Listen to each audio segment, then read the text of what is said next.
Hello and welcome to Kentucky History. It is History 240.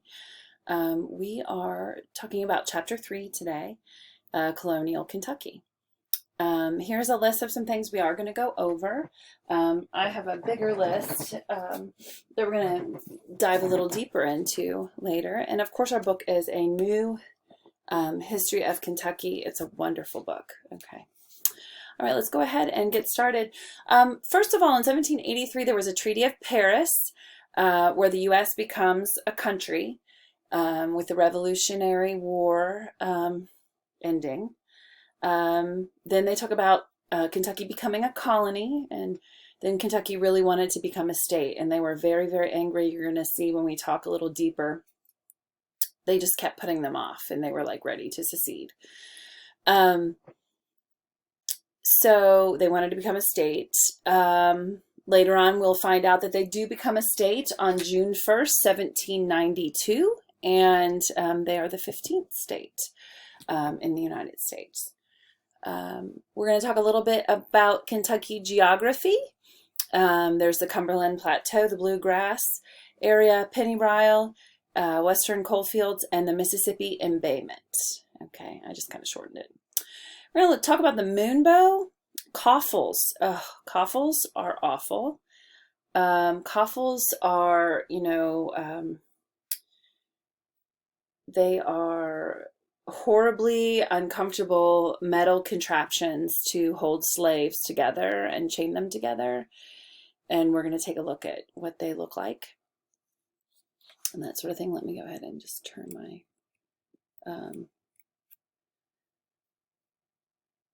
I need to turn my volume down, sorry about that, so that you don't hear little dings, huh?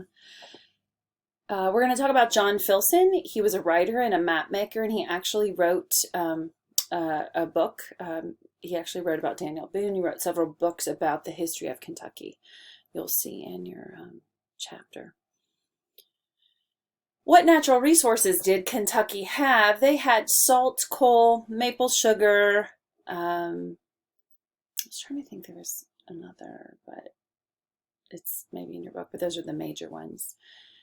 Land was definitely based on patriarchy.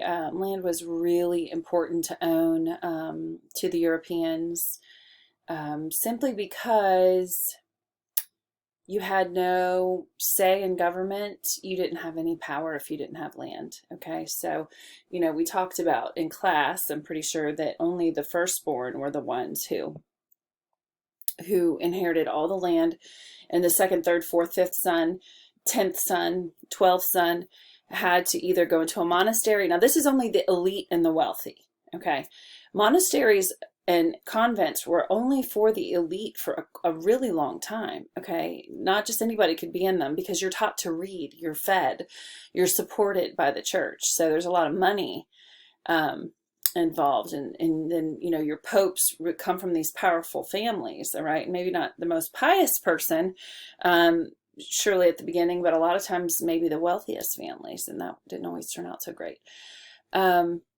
So we'll talk about that. We'll talk about flatboats and keelboats. We'll talk about the term femme covert, which basically says when you're married, a woman is covered by her husband and really kind of ceases to exist. And this was like a thought process, not only in Europe, but also in the United States. I want to say until the 1920s. Couldn't even really couldn't really get divorced. You didn't own anything. If you made money, you had to give it straight to your husband. You had no say, no voice, no agency. So that's an important term as well. Lost land. Daniel Boone and Simon Kenton lost all their land just because there was so much red tape. They had land grants. They found the land, and then these other swindlers came in, and then these politicians tried to sort it out, and they did a terrible job.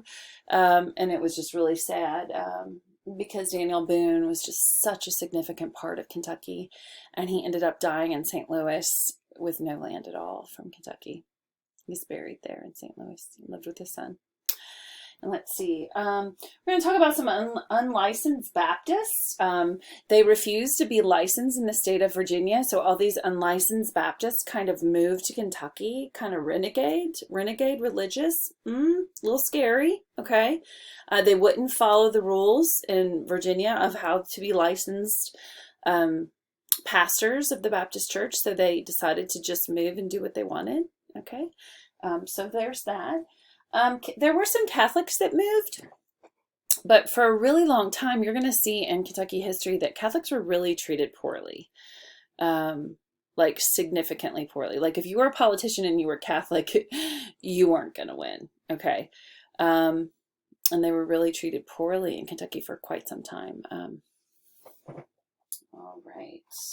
There was a slave who was the first one that got his freedom, and his name was Monk. He defended his master in a war against the Indians, tried to save his son and his wife, and he was set free, and that's called manumitted, is when someone's set free. He was the first slave set free in Kentucky. A lot of people flocked to Kentucky. I'm just kind of giving you an overview before I delve in deep. Delve is a great word. A lot of people flocked to Kentucky because they thought that they could get land, and it was really sad because they couldn't. 80% of the normal people in Kentucky had no land at all. Okay, so it was they called it a state that was a great state to be for poverty, okay, and to be very poor. And you know what? Kentucky still struggles with this and with poverty. I know my mom is Appalachian, and just the poverty in the Appalachian areas, it's just, they don't have equal access.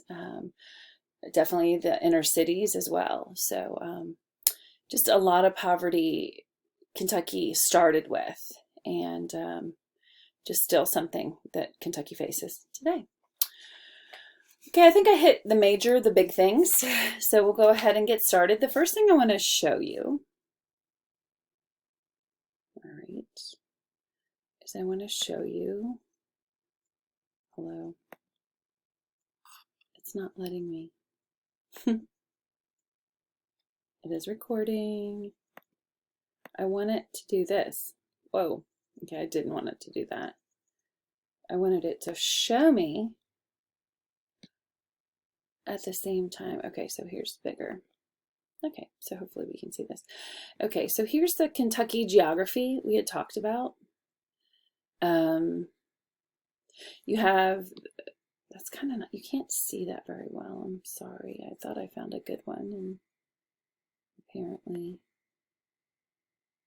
not. Okay, here it is. All right. So here we have the 5 regions. The Bluegrass, Cumberland Plateau, Mississippi Embayment is what they call it. Okay, this is not the right one. Oh, it's no fun. No, they have all kinds, huh? So you at the beginning of her. We have the blend. What in Africa? Read what he wrote in State on Kentucky, Louisville. Move here. Keelboat cough around their neck. It just will be a with your slave. I believe them dead. Okay, okay. Hands can paddy wag. Least okay. Arms or any kind, even any crime, given a sentence. If no, very much like feudalism. Okay, out. But this is the mother. Oh my. Blacks. This was all slaves and then black coats. You're right. So your mouse happened in Haiti, but it was their biggest normal. Let's go back. See what else we needed to talk about that we might have missed. Oops, I'm trying. It's not doing very well. There we go. Okay, so we did talk a lot about this. Let's just make sure we got it pretty well. Let's see. I have my notes here. Kentucky was a colony. There were several bison all over Kentucky. I know if you go to Big Bone State Park, it's pretty awesome because they have bison there that you can see. I know my boys loved it, seeing it. There were a lot of sinkholes due to limestone. I want to talk about the Jackson Purchase. That's what that Mississippi Embayment is. If you look on the map, it's this little, oh, here I have it right here. Okay. All right, those are the 5 geography parts. So the Mississippi embayment was called the Jackson Purchase because Andrew Jackson was instrumental in purchasing it. And there's such a funny story. I believe it's in your reading. So there was a man in Tennessee, and he was like, please, please put my land in Kentucky because, you know, he made bourbon and whiskey. And he's like, it won't be as good if it's from Tennessee. And he said, I will give you, I think it was a barrel apiece for these surveyors. And they listened and they put it in Kentucky. So that's just a really funny story. Land was really hard to secure. We talked about that. Okay. Talked about John Filson and what he wrote. All right. The flattest of all the areas in geography was the Mississippi embayment. All right. Very dangerous to get to Kentucky from the east. Pretty much the Cumberland Gap was a very narrow passageway. All right, in 1783, 30,000 whites made their way through. Okay, and I talked about the flatboats. I showed you a picture of the flatboats, and they would disassemble them in order and carry them to make their. They would, you know, basically ride this flatboat in, and then they would disassemble it and make their homes. Okay. There was still this ideology of a big man. You know, and this big man was like rough and tumble and good with a gun and fought hand-to-hand combat and that sort of thing. What's interesting in Kentucky, and I think I said this in the last chapter, is that some women could be big men because they were just such badasses. All right. Lewis Craig was the one who, with 500 preachers, refused to get licensed, and they came into Kentucky because they didn't want to do what Virginia said to get a license. So they came to Kentucky anyway. We talked about Catholics. We talked about traveling churches. A lot of time there were circuit riders, so that they would ride all over and preach in different churches. Okay, 80% of the households were landless. There was a lot of poverty. Kentucky was said to be the best poor man's country. Okay. Oh, this is really sad. Talks about on page 55 that they took children from single moms. Like if a dad died, they would take children from single moms and make them be indentured servants. Okay. So there's a lot of just crazy stuff going on with the poor. Just really sad. Manifest destiny is that ideology that, I have a poster right there. The phrase, I'm going to read it right off my office wall, right? The phrase manifest destiny is most often associated with the territorial expansion of the United States from 1812 to 1860. This era has been called the Age of Manifest Destiny. During this time, the United States expanded to the Pacific Ocean from sea to shining sea, and largely defining the borders of the contiguous United States as they are today. So a lot of people were trying to conflate like the Bible and the Promised Land and Israel with the U.S., which is actually wrong. You're not supposed to do that because it's actually not true. When the Bible's talking about the Promised Land in Israel, they're talking about the Promised Land in Israel. Okay. I am a religion historian as well. That's one of my concentrations. And you got to be careful not to just stretch that out to whatever you want to make it be. So I believe I showed you in another, and I'll show you now. I believe I showed you in another place this picture of manifest destiny. Let me pull it up for you. Why is it not working very well? Okay. Just so you can take a look at the picture. We'll probably talk about it in class as well. Here it is, as I usually do.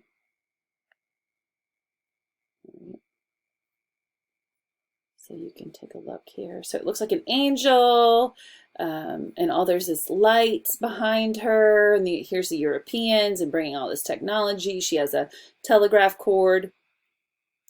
And then you see all this darkness. You know, they're saying they're heathens and awful and uncivilized, which we're going to talk about how they weren't uncivilized. Actually, there was a lot more civility in the Native Americans than you often found in Europeans. And that's pretty crazy when you deconstruct that. and you just have all this darkness, and she's supposed to be bringing all this light and technology and a star and an angel, and of course God sent her, right? Absolutely. That's a big no. So you can't just steal people's lands and say it's okay just because you got an angel and you call it manifest destiny. Can't do it. Sorry. Okay. So we did talk about that. Plantation system really never took in Kentucky. So actually slaves were treated a little bit better, but who wants to be a slave? Raise your hand. Absolutely not me. It never really developed in Kentucky. It was a different kind of state. So the death rate wasn't as high, because when you were a plantation state slave, sugarcane, cotton, you had about 3 years to live because they would work you so hard. Okay.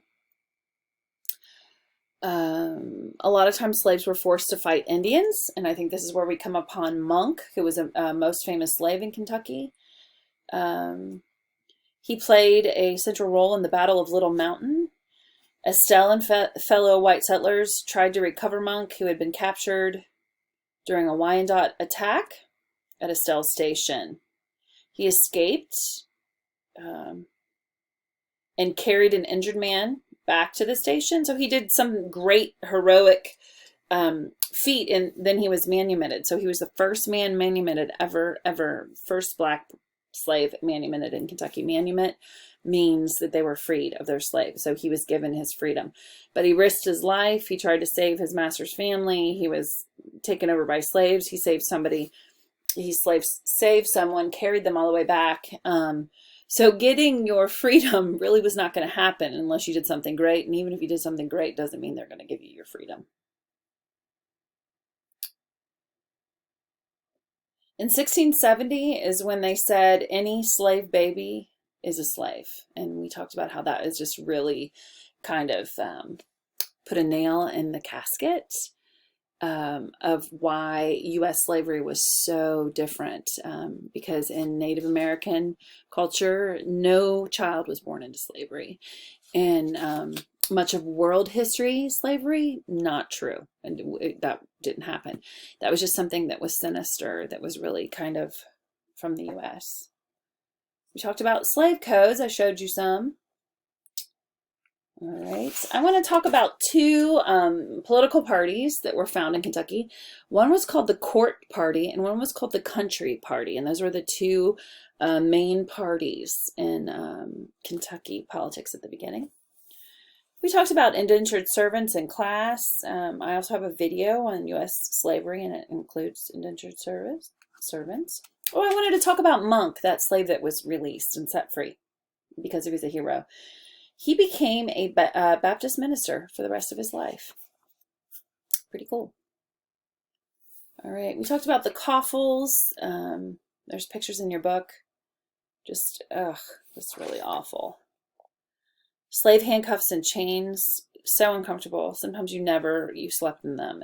And, you need to think about like how heavy that iron was. Just, putting yourself in that place and being like, oh my gosh, what a way to live. I just read a book about slavery and talking about how those huge chains like would rub their legs to the point that they would get infections, lose their leg. I mean, it just was really awful. Okay. We talked about slave patrols and that many police divisions were born out of the slave patrols. Okay, so that is something to think about. And, really digging into police history, it's not a pretty picture to dig into. It's not fun to research at times. We talked about femme covert. It is mentioned on page 61. All right, I was going to try, where did it go? I was going to try and read. There's a lot of gender roles, women were cooking and cleaning and doing all these different things. Of course, if they were on the farm as well, they were doing man's work as well, so they were doing two kinds. Femme sole is a single woman who lacked the protection of male relatives, although patriarchal laws and institutions still limited their lives. There was a very short piece in history where they could, own their own stuff. And then, of course, more patriarchy came in and took that away from them. But there were tiny little slots in U.S. history, but not very many. Moms had to educate. And women were very isolated because once they moved from the east, to Kentucky, they would send letters, but they would never see their family again. That would be really, really hard.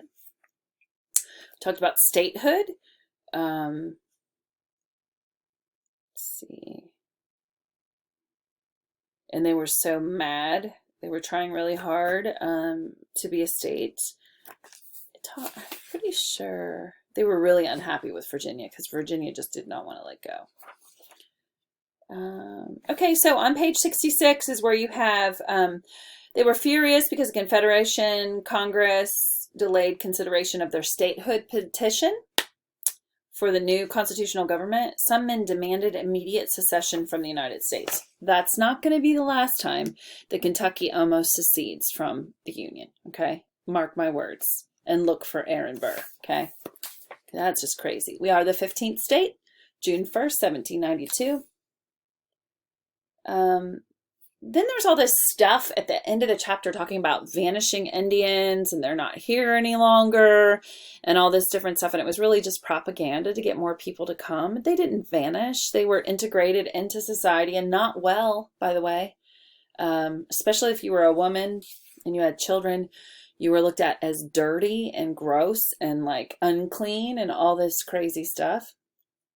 We are going to talk more about civilized and uncivilized. All right. There's a mummy on page 68, fawn hoof that was found and put on display, purchased by Nam Ward in Mammoth Cave, I believe it was found. It was unearthed in the salt mines, and it was of it was supposed to be ancient Native American. All right. In 1803, there just was a lot of talk that they all vanished, and they did not. Okay. There were just cross-racial children, very much treated not well at all. Okay, we talked about that in class as well, or we should. Okay, they mentioned Non-Helema and her daughters, and they probably just became integrated into the white colonial society eventually, after years of just not being treated well or with equality. All right, I'm trying to think. I think that we covered everything for your quiz to be successful and to take notes. They have a really neat burial mound, earthworks and mound in Greenup County. And we talked about how the Adena Indians were part of, building those burial mounds, and they are in Kentucky and Ohio. All right. I think that's it. And I think we covered everything, and you should be able to do pretty well on your quiz as well. All right. Have a great night.